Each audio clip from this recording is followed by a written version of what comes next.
Olá pessoal, sejam bem-vindas a mais uma videoaula do SAMU, Núcleo de Educação e Urgências. Meu nome é Leia, sou enfermeira aqui do Núcleo de Educação e a nossa aula de hoje vai ser sobre dispositivos supraglóticos.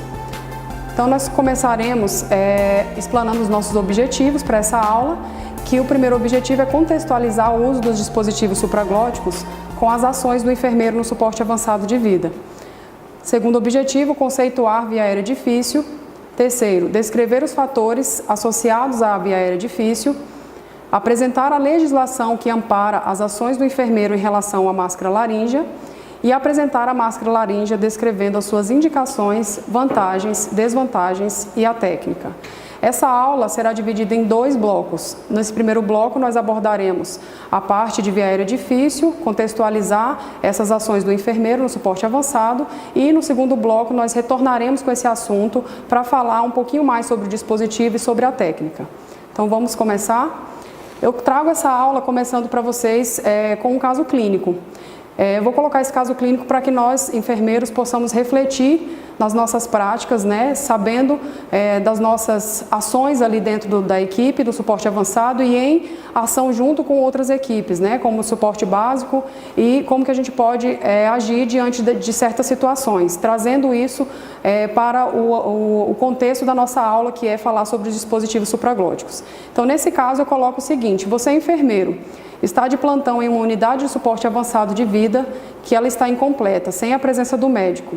Foi chamado para atender uma PCR de um adulto e foi enviada também pela central de regulação uma viatura de suporte básico. Ao chegarem no local, constatam que o paciente apresenta inconsciência e não respira.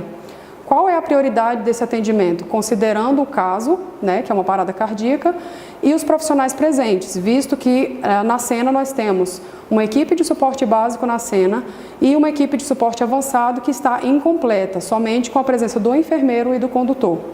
Então, pessoal, eu trago esse caso para que a gente comece a refletir o que de condutas e de ações do suporte avançado o enfermeiro ele pode fazer. Até que ponto ele pode iniciar as condutas de suporte avançado sem a presença do médico, sabendo que ele tem algumas ações que ele precisa iniciar, sabendo que ele é um profissional que integra uma equipe de suporte avançado. Então eu começo a trazer para vocês o conceito de suporte avançado de vida. É importante que o enfermeiro saiba quais são essas ações, o que ele deve priorizar no atendimento. Então, o conceito desse tema do suporte avançado, se a gente for trazer como conceito, é o estabelecimento de uma via aérea avançada, a identificação manual dos ritmos cardíacos, pelo monitor, e subsequente decisão quanto à desfibrilação e ao uso de medicações apropriadas durante a parada cardiorrespiratória ou de novas tecnologias. Então, nós trabalharemos com avaliação sistemática no avançado e nunca o enfermeiro deve esquecer que a prioridade no atendimento, assim que eu chego para atender um paciente que está com essas características, que ele não responde, ele está inconsciente, não respira e não apresenta pulso, ele está diante de uma parada cardíaca, nós devemos sempre iniciar pelo suporte básico, mesmo sabendo que somos profissionais que atuamos em cenários de suporte avançado. Então, essa abordagem, essa avaliação de suporte básico, ela vai ser prioritária. Então, o suporte básico, só para que a gente relembre aqui, ele compreende as ações de compressão, ventilação, que seria o CAB do protocolo, onde o C é compressão, o A, abertura das vias aéreas, e o B é a ventilação, podendo adicionar ainda nesse cenário de suporte básico a desfibrilação. Então, somente essas ações são contempladas dentro do suporte básico de vida. Então, é prioritária essas ações, independente do profissional que estiver na cena, seja de suporte básico ou de suporte avançado. Fazendo essas priorizações, iniciando o suporte básico de vida, nós, de acordo com a presença de profissionais de suporte avançado na cena, nós vamos dar continuidade às ações do suporte avançado. É importante que se frise bastante isso, para que não ocorra do profissional chegar e já querer entrar no suporte avançado em detrimento das ações do suporte básico, que elas são sempre prioritárias. Então, a avaliação primária no SAV, ela parte da avaliação sistemática, que nós usamos o mnemônico A, B, C, D, E, em que o A seria a avaliação, a instituição de uma via aérea avançada, o controle das vias aéreas. Então, o enfermeiro ele precisa estar ciente dessas ações e o que ele pode fazer aqui nesse momento dentro da legalidade das suas ações. Então, só relembrando, o paciente inconsciente, nós iniciaremos pelo suporte básico, utilizando o protocolo CAB, fazendo essa avaliação inicial, iniciando esses procedimentos que são prioritários e depois a avaliação primária e secundária com o suporte avançado de vida. Então, nesse controle da via aérea, o que é importante a gente saber? No manejo desse paciente em parada cardiorrespiratória, o profissional, ele que vai determinar qual é a melhor maneira de providenciar uma ventilação e uma oxigenação para esse paciente. Mesmo que tenha um enfermeiro presente na cena, ele não precisa de cara já pensar em fazer uma instituição de uma via aérea avançada, visto que ele pode sim estabelecer uma via aérea com segurança e com eficiência por meio do BVM, que é o nosso bolsa válvula máscara. Tá? Então, a gente precisa estar ciente disso. Se você tem consciência de que a ventilação está sendo eficaz com o BVM, você pode com calma programar ou estabelecer o melhor momento, né, utilizar o melhor momento para conseguir decidir para iniciar as manobras de suporte avançado, que seria a instituição de uma via aérea definitiva ou via aérea avançada. Então, você deve manter a abertura do paciente, a abertura das vias aéreas, através das manobras, podendo utilizar também cânulas orofaríngeas, né, que a gente já conhece. E a literatura, ela traz, isso é importantíssimo frisar, a literatura, apesar de nós trabalharmos a avaliação sistemática com A, B, C, D e E para o suporte avançado, sendo que o A é o controle da via aérea com instituição de uma via aérea avançada, o protocolo, as literaturas que têm falado, as pesquisas, eles recomendam que o profissional ele vai determinar o melhor momento e isso vai depender das circunstâncias específicas da parada cardiorrespiratória, seja intra ou extra-hospitalar. Então não existe um momento determinado para se dizer que é a primeira ação a ser feita. É um procedimento que deve ser feito, mas não necessariamente precisa ser a primeira ação, tá? Então a literatura ela não define o momento ideal para a intubação ou para o estabelecimento de uma via aérea avançada no paciente. Você pode manter essa via aérea, essa ventilação com BVM e no momento oportuno realizar a intubação ou a via aérea alternativa, que seria os dispositivos supraglóticos. E o que é um dispositivo supraglótico? Qual que seria a indicação dele, né? Então a indicação seria uma situação de via aérea difícil. Como que eu vou conseguir identificar que eu estou diante de uma via aérea difícil? Então, a gente precisa primeiro entender como conceito o que é uma via aérea difícil. Tá? Então, a via aérea difícil, ela é uma situação clínica na qual o médico experiente, é preciso ter um médico na cena, tá? Um médico experiente de 2 a 3 anos de experiência, ali no mínimo, é o que a literatura recomenda, e ele tendo dificuldade em manter uma ventilação manual sobre máscara ou entubar o paciente ou ambas as coisas, tá? Então, ele vai ter ou dificuldade de ventilar com BVM ou dificuldade de entubar, tá? Então, ele, estando numa situação dessa, ele está diante de uma via aérea difícil. Logicamente que tem outras situações que a gente vai falar mais adiante. Posso considerar também como via aérea difícil a situação em que o paciente ele é tentada a intubação por mais de 3 tentativas ou com duração superior a 10 minutos para o correto posicionamento desse tubo, visto que ele está sendo feito por um profissional experiente, utilizando uma laringoscopia convencional. Então também é um dos conceitos, né, que a gente pode estar ali utilizando como parâmetro para decidir utilizar um dispositivo alternativo de via aérea. A gente tem vários fatores associados que vão tornar essa via aérea difícil, como eu falei, a gente tem aquela por conceito, mas tem vários fatores que vão contribuir para que esse paciente tenha uma via aérea difícil, que vão desde características individuais do paciente, né, características anatômicas que o paciente venha a ter, perpassa também pela habilidade do profissional, então profissional que já tem experiência em intubação ou em manejo com dispositivos supraglóticos, ele vai ter muito mais facilidade. E a situação clínica do paciente. Pode acontecer de algumas situações, você sabendo que o paciente tem algumas dessas situações, você já sabe que é um paciente que tem grande chance de ter uma via aérea difícil.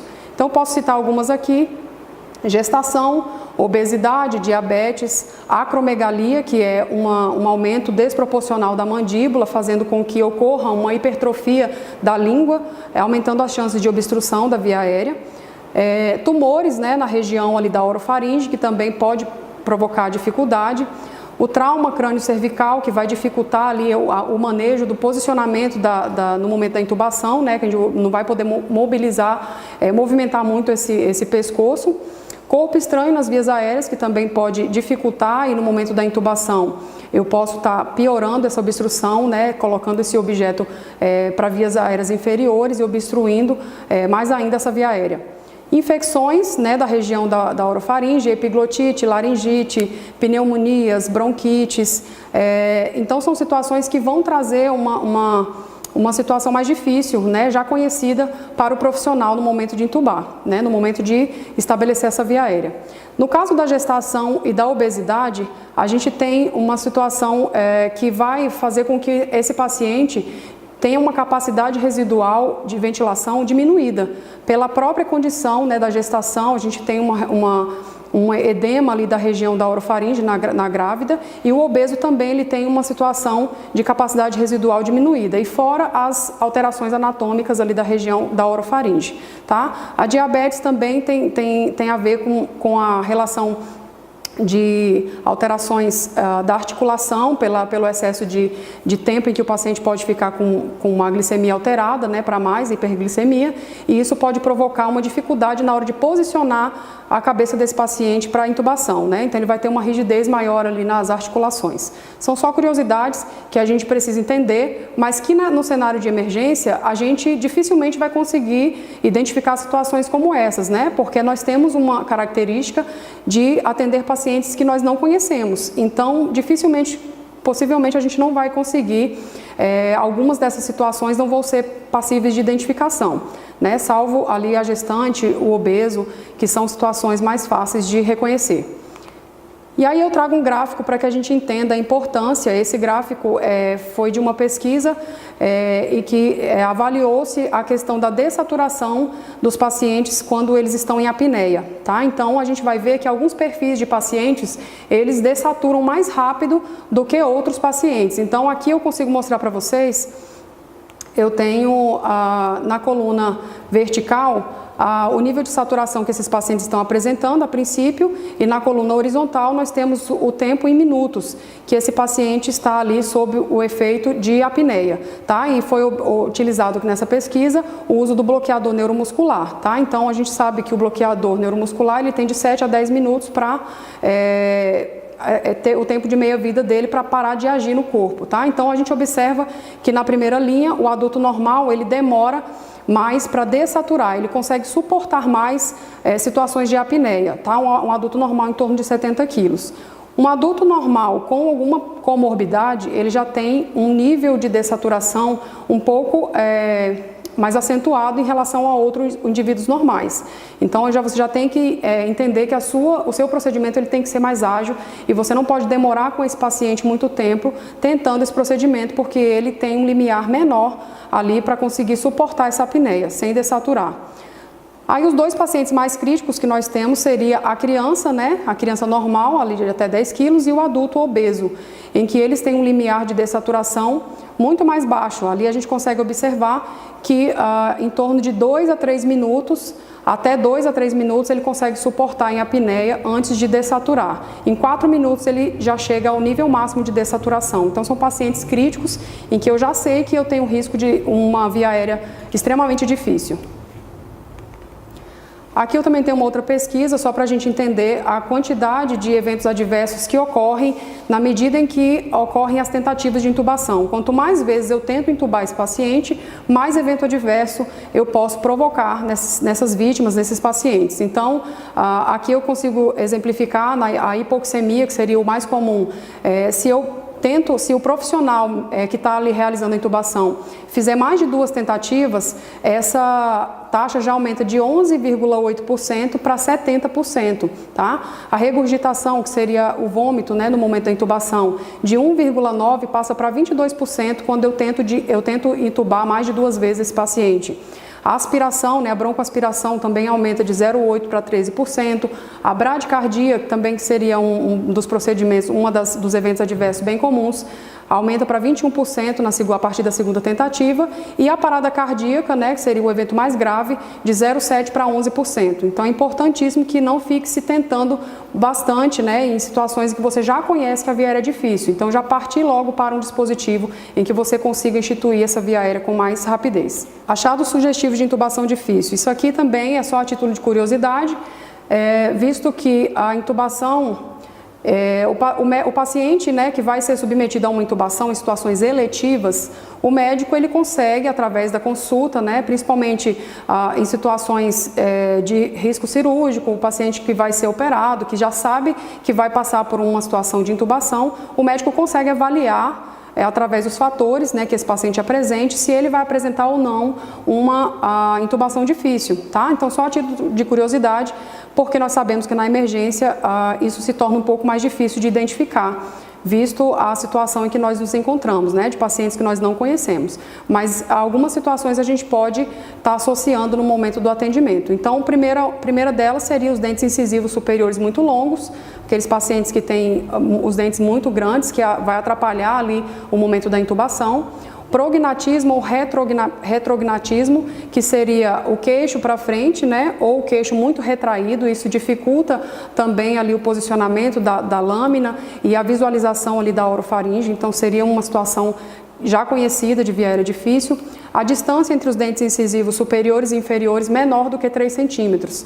Então, aquele paciente não consegue abrir a boca, né, o suficiente para que eu consiga realizar o procedimento de intubação.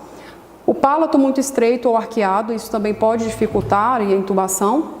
A mandíbula rígida, né, onde eu não consigo fazer essa abertura com eficiência, então esse paciente que apresenta essa mandíbula rígida também é um paciente candidato a via aérea difícil, né, ele é um paciente de via aérea difícil. Pescoço curto, né, aqueles pacientes que não têm um pescoço onde eu consiga mobilizar para posicionar a cabeça e achar o ângulo perfeito para a intubação. Então, é também um fator, um achado sugestivo de intubação difícil. A nuca rígida também está associada, né, ao paciente que tem alguma patologia, principalmente alterações da articulação, como nós citamos aqui o diabetes, então ele também pode ser um achado de intubação difícil. E nós temos 2 escalas que também pode ser utilizada em situações eletivas, onde eu consigo avaliar esse paciente, avaliar essa via aérea para poder identificar se eu vou ter uma intubação difícil ou se eu posso proceder esse procedimento com tranquilidade. Então, nós temos a escala de Mallampati e a escala de Mallampati, que ela vai ser classificada entre 1, 2, 3 e 4, onde a classe 1, na avaliação, o médico observa que ele consegue ver o palato mole, a falce, que é a parte posterior da garganta, a úvula e os pilares amidalianos, né, são visíveis. Ele consegue ver quase todas as estruturas ali da orofaringe. Isso já é uma situação que ele já sabe que vai ter uma facilidade, né, por todas as questões anatômicas envolvidas.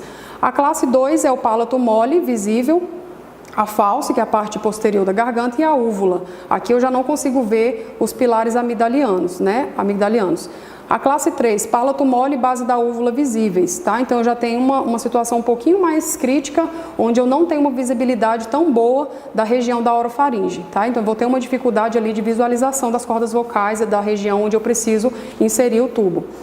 Classe 4, palato mole totalmente não visível, é aquele paciente que eu não consigo visualizar praticamente nada, né? Mesmo que eu tente, eu peço para ele abrir a boca, na hora que ele abre eu não consigo visualizar essas estruturas anatômicas para me indicar que vai ser uma intubação ou de fácil para difícil, tá? Então, essa é uma das escalas que é utilizada em situações eletivas, tá? É importante frisar, porque na emergência, como eu falei, repetindo aqui para vocês, nós estamos diante de situações em que nós não conhecemos os pacientes, então a gente não tem como saber se esse paciente vai ser uma via aérea difícil ou não.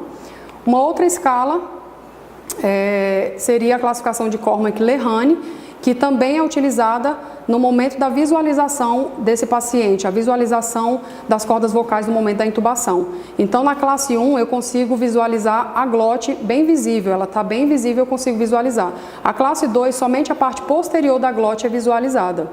Na parte 3, somente a epiglote pode ser visualizada e na 4, nada é visualizado, nem a epiglote, nem a glote, a gente não consegue visualizar nada. Então, tanto da escala de Mallampati quanto a escala de Cormack-Lehane, as classes 3 e 4 são consideradas classes de via aérea difícil. Conhecidamente, eu já posso dizer que esse paciente é um paciente que vai ter uma intubação difícil, tá? Então, só a título de curiosidade para que a gente consiga entender um pouquinho como que funciona essa avaliação em cada paciente.